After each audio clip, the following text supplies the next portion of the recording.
So as you can see on your screen, we are now going to discuss selection sorting.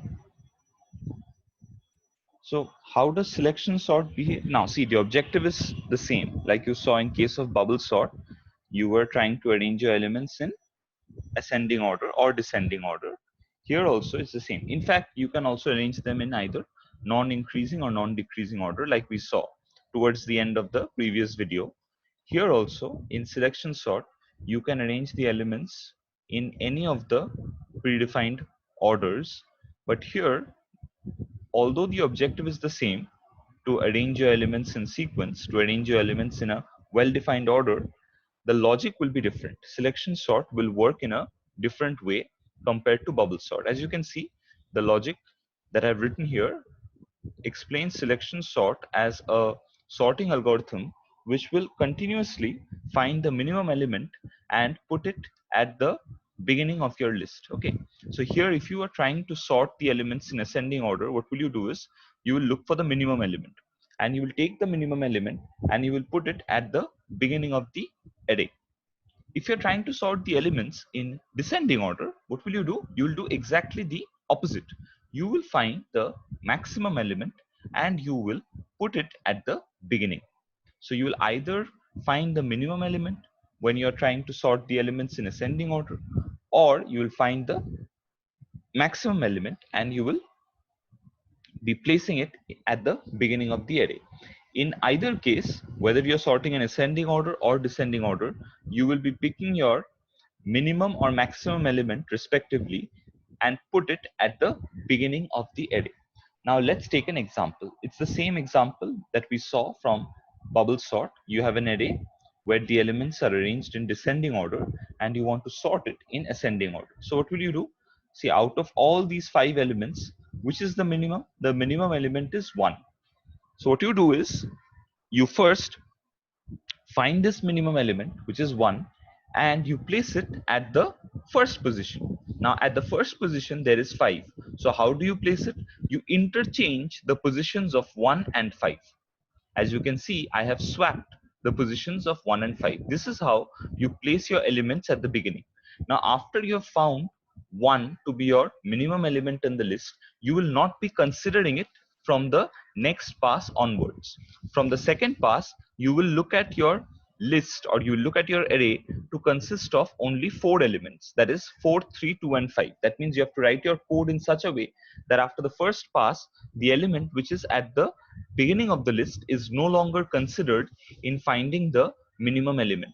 Now you will consider only these 4 elements, 4, 3, 2 and 5. So out of these 4 elements, which is the minimum? 2 is minimum. So it should go at the beginning of the list. Now at the beginning of the list, you have 4. So what do? You swap it. So you swap 2 and 4. That way 2 comes at its right position. Now what you do, although you can see that this is now a sorted array, you will not stop. You will keep on repeating the same process till you have covered all the elements. See, the computer will not understand this, right? Like selection sort, its logic is designed in such a way that it's not able to understand whether your array is sorted midway. It may happen that while applying the sorting algorithm, your array is sorted at any of the middle passes. That means at pass 3 you can see that the array has already been sorted, but you will not stop. Selection sort will not stop at this point and instead will go on to find the minimum element. So out of 4 and 5, which is the minimum? 4 is minimum. Now 4 is at its rightful position. So as such, no swapping will take place. Although swapping will take place, that means 4 will be swapped with 4 itself, which is a trivial operation. Then out of the remaining elements, so how many elements are remaining? Only one element is remaining, which is 5. So you will take 5 and you will swap it with itself. So in that way 5 will be at its correct position. So that way you obtain a sorted array. Now what I'll do is I'll show you how to write the code for selection sort. So let's move on to writing some live code. Now again, I'll start with my import operation of the scanner class. This will enable me to accept user input. I'll define the class name as selection sort, and of course I'll have to write my main method. So I'll say public static void main, And once again, I repeat that the only change that you have to make in this case is you don't need to write this part. You don't need to pass any arguments to your main function if you're writing the program in BlueJ. Okay. Next, what you do is you declare the size of the array using a variable. And now you will create a object. You'll create an object of scanner class. So how do you do that? You say new scanner system.in. This will create an object of the scanner class. And after creating this object, what will you do? You will prompt the user, right? You will ask the user for the size. So you will say enter size of the array. Now, seeing this statement, the user will enter a size. So your job would be to accept the user input and store it in this variable called size. And how will you accept the user input? You will say scan dot next int, right? Because you're accepting an integer. So you will say scan dot next int. That way you will be able to accept a user input. Now, after accepting user input, what do you need to do? You need to define your array. Your array should be defined in such a way that it is same as the size which has been requested by the user. The user has requested the size to be this. The user has requested the size to be a value which is stored currently in your variable called size. So you have to create an array, let's say ARR, such that it is of the size requested by the user, and the size that is requested by the user is stored in the variable size. That's why I create an array in this way. Now after creating the array, what do? I need to populate this array with user inputs. So what I'll do is I'll run a loop. I'll have to run a loop. So that loop will start from 0. Why does it start from 0? Because array indexing begins from 0, and it will go up to size. Because if the indexing starts from 0, then the last index of the array is size minus 1. So after this, I will run a loop, and in every iteration, I'll ask the user for a value. So I'll say system.out.print, and I'll ask the user to enter an, like we saw in case of bubble sorting as well. So enter an element at index, which is given by the value of I. Now I'll have to accept the user input. So I'll say ARR of I. So at the ith position, I'll accept the input. So I'll say scan dot next int. Now after accepting the input from the user, after accepting all the inputs from the user, what are these inputs? These are the inputs on which I want to carry out my sorting. Now I'll move on to the actual sorting operation. Now you can understand that this sorting, the sorting of selection sort, will again involve a pair of nested loops. And along with that, what I'll have to do is I'll have to maintain an index for the minimum element, right? I have to keep track of the minimum element at every stage. So I'll have to maintain a variable called min index, which will keep track of the index of the minimum element in my array ARR. So now let me start a loop. So again, since I'll be comparing elements, so I'll start from 0 and I'll go up to size minus 1 for the same reason like we saw in the previous video in bubble sort, where I had taken size minus 1. Why? Because see, when you are at the last element, there is nothing to compare beyond it. So you are already comparing the last element when you're at the second last position. Now when you're at the last position, there's nothing to go beyond it. That's why it's always recommended to go up to size minus 1 in case of both bubble sort as well as selection sort. Now what will you do? You will assume your minimum index to be the ith element. See here, if you observe, I'll just go back to the PPT. Here, if you observe, see, what did I assume? I assumed 5. I assumed the first position. This is my current position. The current position is always indicated by the value of I. What is the current value of I? The current value of I is 0. That means I'll assume that the element which is present at the 0th position. That means the element which is present at the current index value of I is the element which I am looking for, is the minimum element. Now what will I do? I'll compare from the next element onwards. That means I'll start comparing from 4 onwards, and I'll see if I find any element which is lesser than my assumed minimum. What is my assumed minimum? The assumed minimum is 5. So beyond 5 I have 4 elements. So I'll compare every element with 5. So I'll compare 4 with 5. Is 4 less than 5? Yes, it is. If 4 happens to be less than 5, then I'll update my minimum index from 0, which is the current value of I, to 1. Then I'll move on to 3, and I'll compare the current element. The current element is 3, so I'll compare the current element 3 along with my assumed minimum. What is my assumed minimum now? The assumed minimum is 4. So I'll compare 3 with 4. Is 3 less than 4? Yes, it is. So I'll change my minimum index to the index of 3. Then again I'll do the same thing with 2, and again I'll do the same thing with 1. Now once I do it with 1, I have reached the end of my array. There's nothing else to compare with.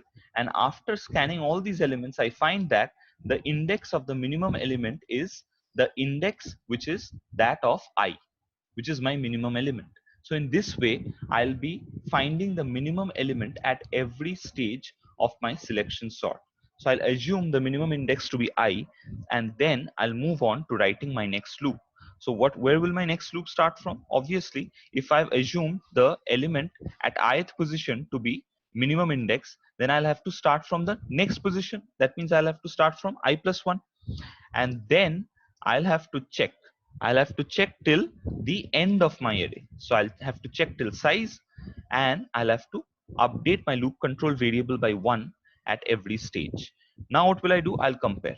What will I compare? I'll compare the element which is at my current index. The element at my current index is given by j. So I'll compare the element at my current index with my element at the minimum index.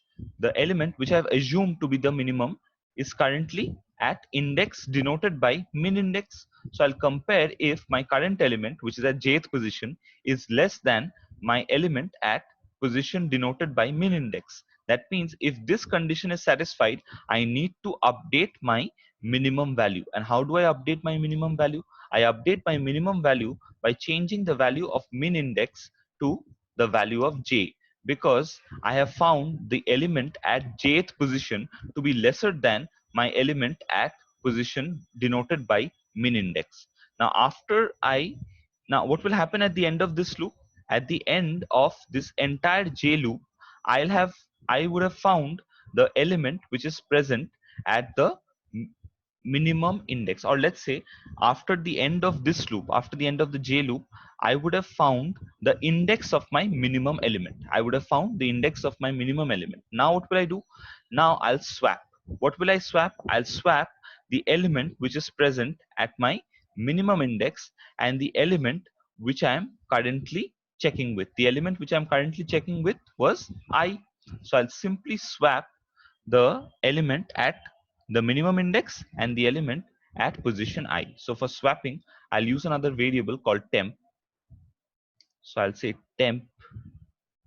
So I'll say temp is equal to ARR of min index, and then ARR of min index will be equal to, okay, sorry about that. So temp is equal to ARR of min index, and ARR of min index will be, okay, just a moment. Yeah, I think I just missed a point here. So uh, yeah, got it. Yeah, so it should be ARR of j. I mean, it should be ARR of I. I'm sorry about that. It should be ARR of I because I'm comparing with the current element. The current element is given by the index of I. I just missed a point there. Sorry for the delay. So after this, I should say ARR of I is same as temp. Okay. So this way, you would have got your minimum element at its correct position. Now after this, what will you do? Let me just print out the elements. Let me just print out the array elements so that you can see the content of the array after every pass. So I'll say system dot out dot println. So I'll say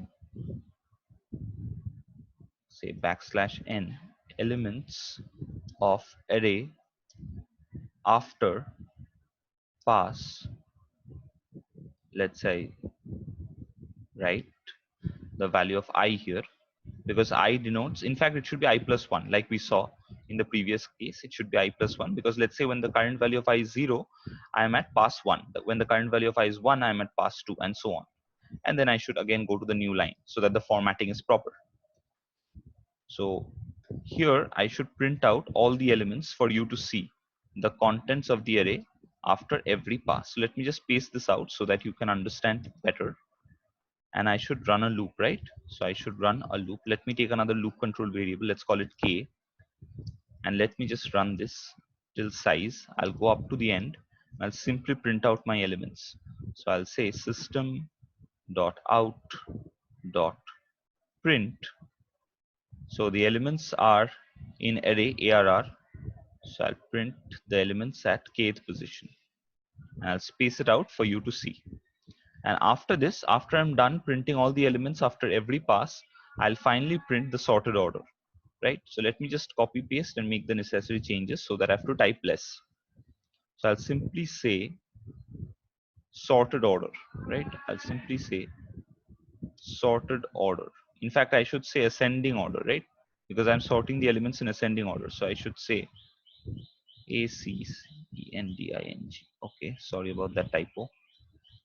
So it should be ascending order of elements. And then I should be going to the next line. And I don't need all this. And after this, I'll simply be printing out my array elements. So I can use k here as well. No issues with that. And after I'm done with this, let me just save this and show you the execution. Okay, let's see if I've written the program completely and correctly or not. So I'll say Java C selection sort dot Java, the name of my file. Let's see if it compiles properly or not. Okay, I've got tons of errors here. Now let's see what are the errors. The errors are cannot find the symbol I, and okay, cannot find the symbol I. Let's see the points which I missed. Now here it cannot find the symbol I. Why can it not find the symbol I? It's already inside this loop, so let's see. Okay, I may be missing a point here. Let me just see the errors again. This is what happens when you try to code live. Okay, you're going to make mistakes. So it's saying cannot find the symbol J, cannot find the symbol I at various positions at line 16. Okay, I have forgotten to declare I. So since I have not declared I, as you can see, I have not declared J either. So that's a very callous mistake to make. So I need to make the changes here. So I should say int I and int J. Now after this, I hope it should work. Let's see. So let me just scroll this down for you. Yeah, that's better. Let's see if it works now. Okay, fingers crossed. Okay, great. So I don't get any errors now. Now I write the name of the class. If I want to execute, I write the name of the class which contains the main method. So the name of the class which contains the main method is selection sort. Okay, so they're asking for the size of the array. Let's say the size of the array is 6. And let's say we entered the element at index 0 to be 12, at index 1 to be 4. The formatting, I missed the colon so that the formatting doesn't appear good. So I'll just make the changes, don't worry. I'll make the changes and I'll show you. And let's say 100. Okay, now as you can see, now look at this. After pass 1, so elements after pass 1, you see you have 1, 4, 6, 12, 900. That means the element, which was the minimum element? See, out of all the elements which I entered, the element which I entered at index 3 was 1. So that was the minimum element. So after pass 1, the minimum element is at its correct position. Now after pass 2, you can see the element 4 is at its correct position. Now you may argue that even after pass 1, the element 4 is at its correct position. But selection sort has no way of understanding this.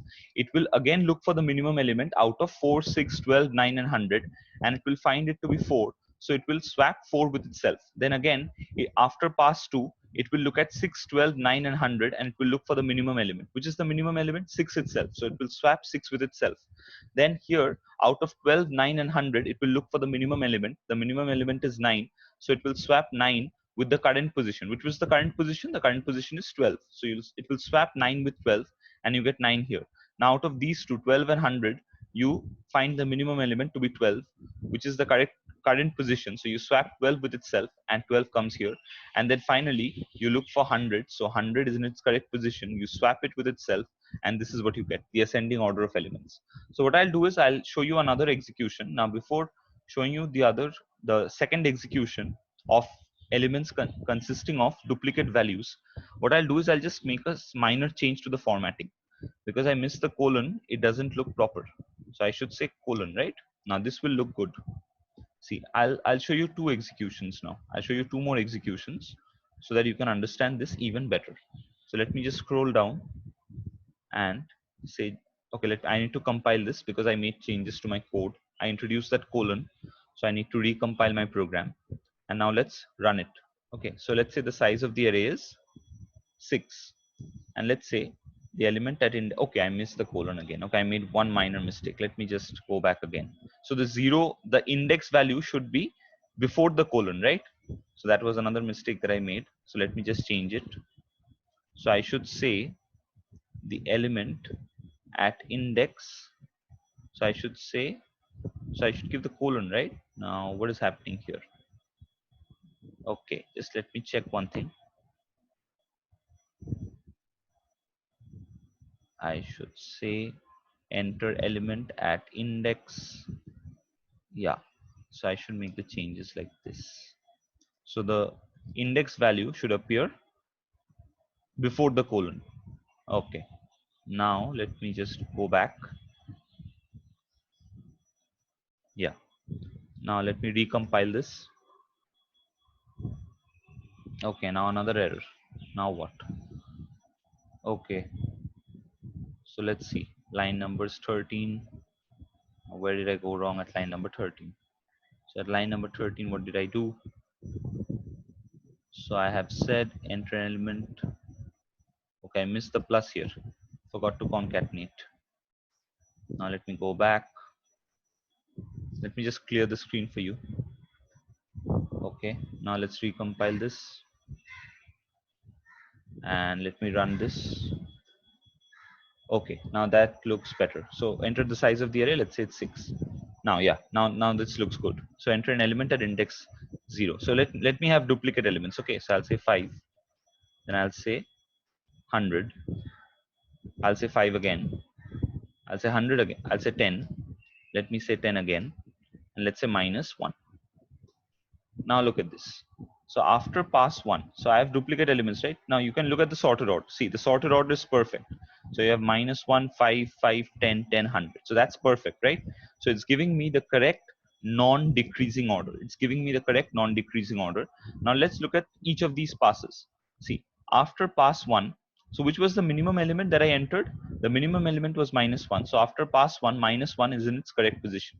Now out of all these elements, 100, 5, 10, 10, and 5, which is the minimum element? The minimum element is 5.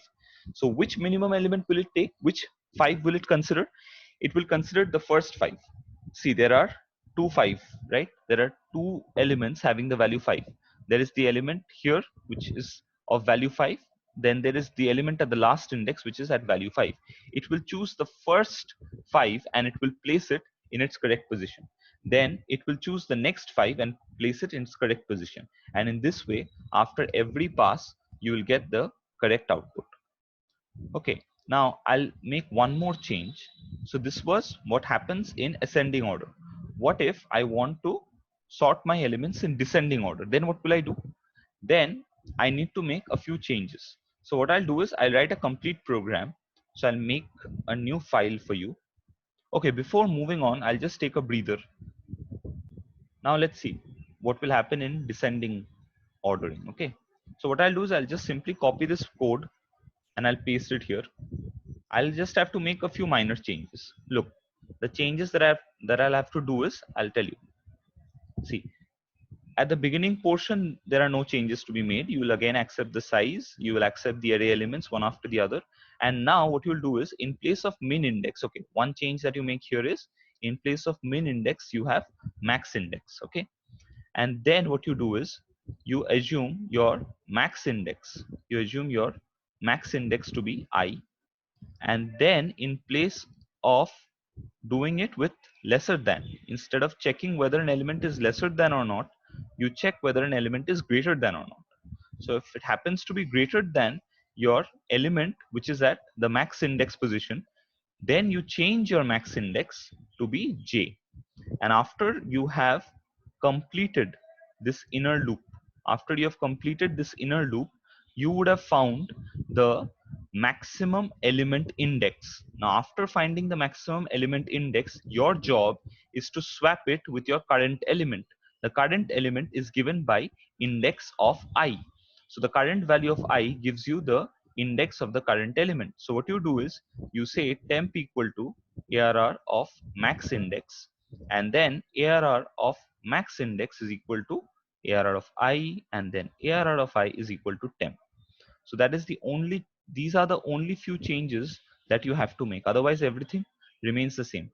So I hope I've got everything right. Now let me try to execute this for you. Okay, let's see how will the execution work. Now I'll just clear the screen for you so that you can see things better. So let me recompile this. Now the name of the file is selection sort descending. It's selection sort descending dot java. So let me just compile this. Okay, it works great. Now let me run this. So I should write the name of the file which write the name of the class which contains the main method. So I should say selection sort descending. And it's okay. It cannot load the class selection sort descending. Let's see. Let's see what changes I need to make. I think I missed the name of the class. Yeah, the name of the class, as you can see, it's still selection sort. I copied it and I forgot to change the name of the class to selection sort descending. I hope I got the spelling right. Descending. Yeah, I got the spelling right. And here I think I had made a typo. Yeah, this should be descending order of elements, right? I need to make this change as well. So I should say descending, descending order of elements. So ELEMEN. I missed the N there. So it should be ELEMENTS. Yeah, that's better. ELEMENTS. Yeah. So these are the few typos that were there. Now let me save this and try to rerun this program. So if I try to rerun this, let me just clear the screen. So I'll recompile this because I made the changes to my file. And now let me run this. So I should say selection sort descending. Okay, now it's asking me for the size of the array. Let's say the size of the array is 5. And let's say I enter an element at index 0 to be 99, 23, 67, minus 13, and 45. Now, as you can see, I have got the descending order 99, 67, 45, 23, minus 13. How does it work? Let's see every pass. See, look at the elements after pass 1. So out of all the elements that I entered, which is the highest element is 99. Now thankfully 99 happens to be in its same position. It happens to be in its correct position. So there's nothing much to do here, although I need to swap 99 with itself. So that's a trivial operation. I'll have to do that. After pass 1, I'll be considering 23, 67, minus 13, and 45 only. I'll not be considering 99 any further. I'll be considering the last 4 elements. So out of the last 4 elements, which is the maximum, 67 is the maximum. What is my current position? My current position is index 1, which currently contains 23. So my job is to swap my maximum element, which is 67, out of the list of the last 4 elements with 23, which is my element at current index. So after swapping, 67 comes here at this position at index 1, and 23 goes here. Now what do? I check 23, minus 13, and 45. Out of these 3, which is the maximum? 45 is the maximum. So I swap 45 with 23. So 45 comes in its right position. Now out of minus 13 and 23, which is the highest element? The highest element is 23, which is my element at current position. The element at current position is minus 13. So I need to swap 23 and minus 13. So after swapping, 23 comes in its rightful position, and then I have minus 13. So that's a trivial step. I ultimately get the descending order to be, as you can see on your screen. Okay, so I'll just take a breather here. I'll just show you one more thing. So I guess 4 minutes are only left. Sir, 4 yeah, minutes are only left. yeah, I guess that's what it is. So I think since you don't have any doubts, what I'll do is I'll stop here for today. Okay, and I'll be Sir, share. can you Yeah, sure. Tell send me. all this? Yeah, I'll be. That's what I was going to say. That's what I was going to say. That I'll be sharing all these files, the PPTs as well as the programs, with you through email. Okay. Okay, sir. Okay. Uh, So anybody else has any other doubts? There are only 2 of us. Okay. No, I was still asking. Do you have any doubts? No, sir. Okay. So I'll leave it at that, and we can have another class next week. Okay. Okay, sir. Okay. So I'll let you know. Okay. The timing will be the same, okay. 7 o'clock. Okay. Yeah. Okay. Thank you. Thank you for coming. Bye. Bye, sir. Yeah. Bye.